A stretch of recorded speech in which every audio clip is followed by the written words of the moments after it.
आलू देखें कितने अच्छे तरीके से गल गए हैं और गोश्त भी इतना ही शानदार तरीके से गल गया है। तो एक बार मेरी रेसिपी को लाजमी ट्राई करें।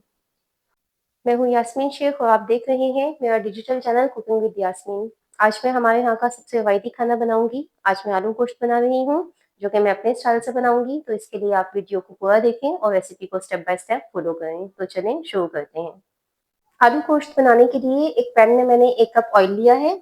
अब यहाँ पे एक मीडियम साइज का प्याज लिया है जिसको मैंने बिल्कुल बारीक स्लाइसिस के अंदर कट कर दिया था। प्याज को मैं ऑयल के अंदर डाल रही हूँ। अब इसको इतनी देर फ्राई करूंगी जितनी देर में प्याज के ऊपर हल्का सा लाइट ब्राउन कलर आ जाए। खाने का टेस्ट बहुत ज्यादा प्याज के फ्राई होने पर डिपेंड करता है। कुछ खानों में प्याज को ज्यादा फ्राई किया जाता है और कुछ खानों में कम फ्राई किया जाता है।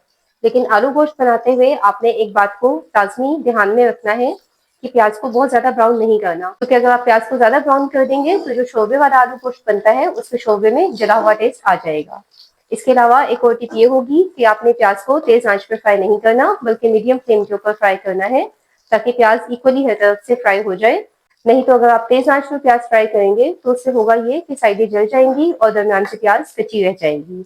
अब इसको तकरीबन 5 से 6 मिनट लगेंगे मुझे और मैं प्याज को बिल्कुल लाइट ब्राउन कलर आने तक फ्राई कर लूंगी। 5 से 6 मिनट मुझे लगे हैं और प्याज देखें फ्राई हो गई है। इसको बस इस पॉइंट तक ही फ्राई करना है, इससे ज्यादा ब्राउन नहीं करना। अब मैं सारी प्याज को निकाल लूंगी और उसके बाद इनको ठंडा होने के बाद इनका एक फाइन सा पेस्ट बना लूंगी। प्याज को निकाल दिया है मैंने, ऑयल गर्म है। अब इसमें मैं कुछ खड़े मसाले डालूंगी जिसमें मैंने एक तेजपात का पत्ता, 1 इंच का दालचीनी का टुकड़ा, 2 लौंग, 2 हरी इलायची और एक पत्ती जावित्री का फूल लिया है। अब यहाँ पे मैं इसके अंदर चिकन शामिल कर दूंगी। 1/2 kg मैंने चिकन लिया है और इसको ऑयल के अंदर शामिल कर दिया है। ऑयल तेज गर्म था इसलिए चिकन फौरन ही फ्राई होना शुरू हो गया है। अब यहाँ पे मैं इसके अंदर नमक शामिल कर दूंगी। नमक मैंने 1/2 टीस्पून लिया है। आप नमक को अपने टेस्ट के हिसाब से कम या ज्यादा कर सकते हैं। अब नमक के साथ मैं चिकन को फ्राई करूंगी। 1 से 2 मिनट ही लगेंगे और चिकन का कलर चेंज हो जाएगा और इसकी सारी स्मेल खत्म हो जाएगी। नमक में और साबुत मसालों में चिकन को फ्राई करने से इसका टेस्ट बहुत अच्छा बन जाएगा। देखिए चिकन मुकम्मल तौर पर ब्राउन हो गया है। अब यहाँ पे मैं इसके अंदर अदरक लहसुन का पेस्ट शामिल करूंगी। 1 टेबल स्पून मैंने अदरक लहसुन का पेस्ट लिया है। अब मैं इसको भी 1 से 2 मिनट तक फ्राई कर लूंगी। चिकन की मैंने 2 मिनट तक लहसुन के साथ बहुत अच्छे तरीके से भुनाई कर दी है।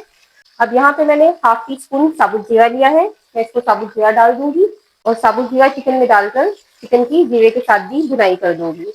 लेकिन जीरे के साथ बस आधा मिनट ही इसको फ्राई करना है, ज्यादा फ्राई नहीं करना, नहीं तो जीरा जल जाएगा।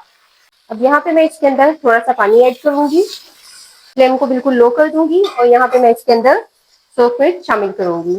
इसके लिए मैंने सोक मिर्च ली है 1.5 टीस्पून और साथ ही 1/4 टीस्पून हल्दी पाउडर इसमें जाएगा। दोनों चीजों को अच्छे तरीके से मिक्स करेंगे और 1 से 2 मिनट बिल्कुल लो फ्लेम के ऊपर इसका मसाला फ्राई कर लेंगे। देखिए कितना प्यारा मसाला भुन गया है। अब जो प्याज मैंने ठंडी होने के लिए रखी थी उसका मैंने पेस्ट बना लिया है। अब इसमें मैं प्याज का पेस्ट शामिल कर दूंगी। अच्छा जी, प्याज का जो मैंने पेस्ट डाला था उसको मिक्स कर दिया है। फ्लेम यहाँ पे मैंने तेज कर दिया है क्योंकि तेज आंच पे प्याज के पेस्ट के साथ चिकन की भुनाई की जाएगी। साथ ही मैं इसमें कुछ मसाले शामिल करूंगी। 1 टीस्पून मैंने भुना हुआ और कुटा हुआ धनिया लिया है। 1/2 टीस्पून यहाँ पे मैंने सोक मिर्च के फ्लेक्स लिए हैं, यानी रेड चिली फ्लेक्स।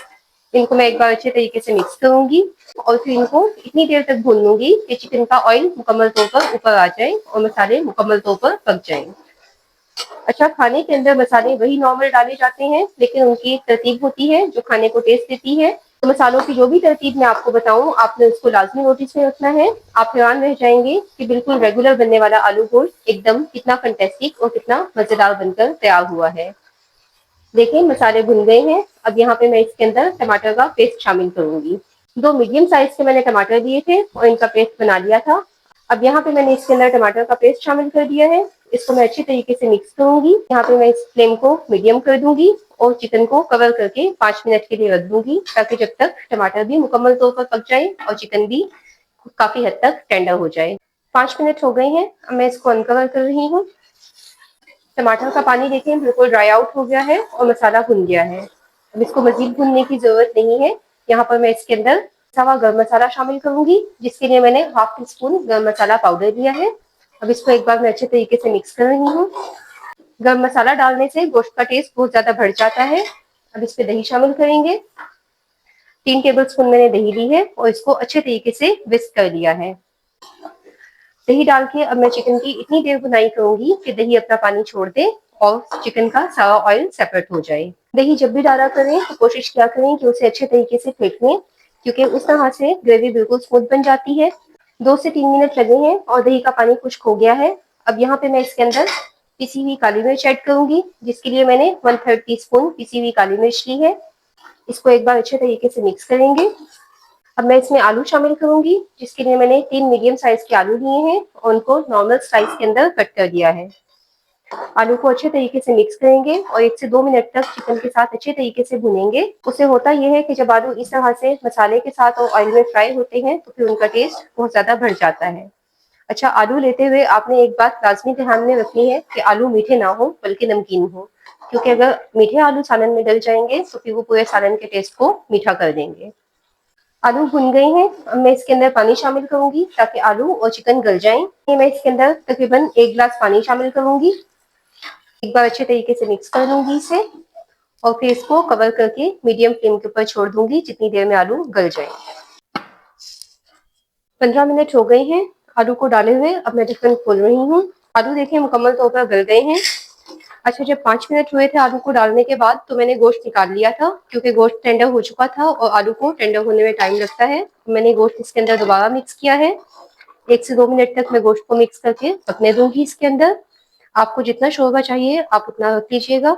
यहाँ पे मुझे इसका शोरबा थोड़ा सा कम करना है, तो मैं इसको 1 से 2 मिनट के लिए पकाऊंगी और उसके बाद इसको कवर करके 5 मिनट के लिए छोड़ दूंगी। गोश्त को मैंने मजीद 2 से 3 मिनट और पकाया है और अब देखें शोरबा इतना थिकनेस का हो गया है। तो अब मैं इसको कवर करके फ्लेम बंद करके 2 से 3 मिनट के लिए छोड़ दूंगी। फिर आपको डिश आउट करके दिखाती हूँ। अगर आपको ज्यादा शोरबा चाहिए तो फिर यहाँ पे आप शोरबे की क्वांटिटी बढ़ा सकते हैं। बहुत मजेदार सा आलू गोश्त बनकर तैयार हो गया है। अब मैं इसको डिश आउट कर रही हूँ। मजेदार सा आलू गोश्त बनकर तैयार हो गया है। जब आपके पास भी कोई ऑप्शन ना बचे तो फिर आप एक बार इस रेसिपी को लाजमी ट्राई करें। आपने देखा कि कितनी आसानी के साथ इंतहाई मजेदार आलू गोश्त बनकर तैयार हो गया है। जब आपके पास कोई ऑप्शन ना हो, कुछ समझ नहीं आ रहा हो कि आज क्या पकाएं, तो फिर उस टाइम के लिए आलू गोश्त की रेसिपी को एक बार लाजमी ट्राई करें और कमेंट्स में आके अपना फीडबैक दें कि आपको रेसिपी कैसी लगी।